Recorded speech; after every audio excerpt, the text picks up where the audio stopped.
এত মানুষ যে আসলে এই আন্দোলনে অংশগ্রহণ করেছে তার মূল কারণ যদি সচেতনভাবে সবাই অনুভব নাও করে, অচেতনের মধ্যে নিশ্চয়ই এটাই প্রধান কারণ ছিল যে দীর্ঘদিন ধরে বাংলাদেশে যে ইডিওলজিক্যাল পক্ষপাতের বিভাজনের একটা দৃঢ় অগ্রহণযোগ্য রেওয়াজ তৈরি হয়েছিল, অর্থের যে একাত্মকতা তৈরি হয়েছিল এবং সেই এক অর্থের উপর একটা কর্তৃত্ব তৈরি করে বিচিত্র অর্থের সামাজিক দোতনার জন্য যে বিশাল বাধা তৈরি হয়েছিল, সেই ব্যাপারটা সৃষ্টিশীল মানুষেরা সবচেয়ে বেশি উপলব্ধি করেছিলেন। সবাইকে ধন্যবাদ এবং শুভেচ্ছা জানাই। আমি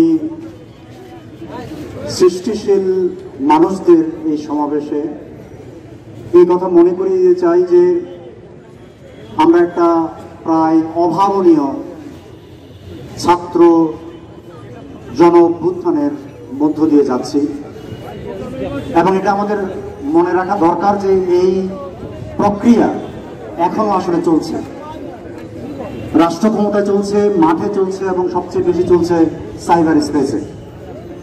সাইবার স্পেসে যে লড়াই এখনো চলছে সেই বিষয়ে আমাদের সকলকে দায়িত্বশীল জায়গা থেকে সতর্ক থাকতে হবে। নিশ্চয়ই আমাদের সৃষ্টিশীল মানুষেরা তাদের নিজ নিজ ধরনে যথাসাধ্য এই আন্দোলনের সঙ্গে ছিলেন। বিভিন্ন অংশ তো খুবই বড় ভূমিকা পালন করেছেন আন্দোলনের উজ্জীবনে এবং এখনো তাদের সেই ভূমিকা শেষ হয় নাই।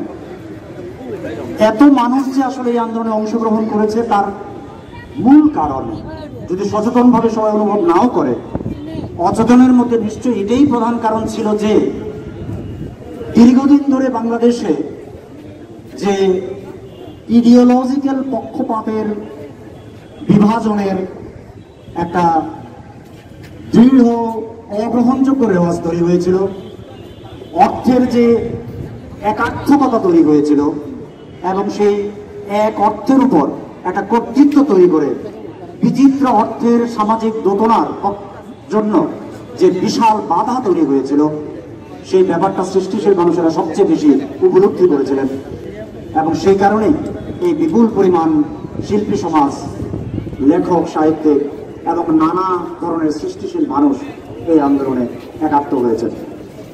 আমি অনুরোধ করব যে এই যে একটা নতুন গঠন প্রক্রিয়া চলছে, একটা নতুন বাংলাদেশ, যে বাংলাদেশের সমস্ত মানুষকে সম্বোধন করতে পারবে, সমস্ত মানুষের জন্য কাজ করতে পারবে, এই ধরনের একটা সুযোগ আমাদের সামনে প্রথমবারের মতো তৈরি হয়েছে।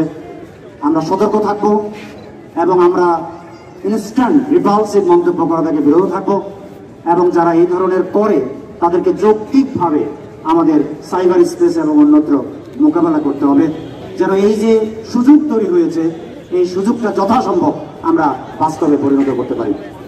আমি এই সংগ্রাম চালিয়ে যাওয়ার জন্য সবাইকে অনুরোধ জানাই। আপনাদের সংগ্রামী শুভেচ্ছা।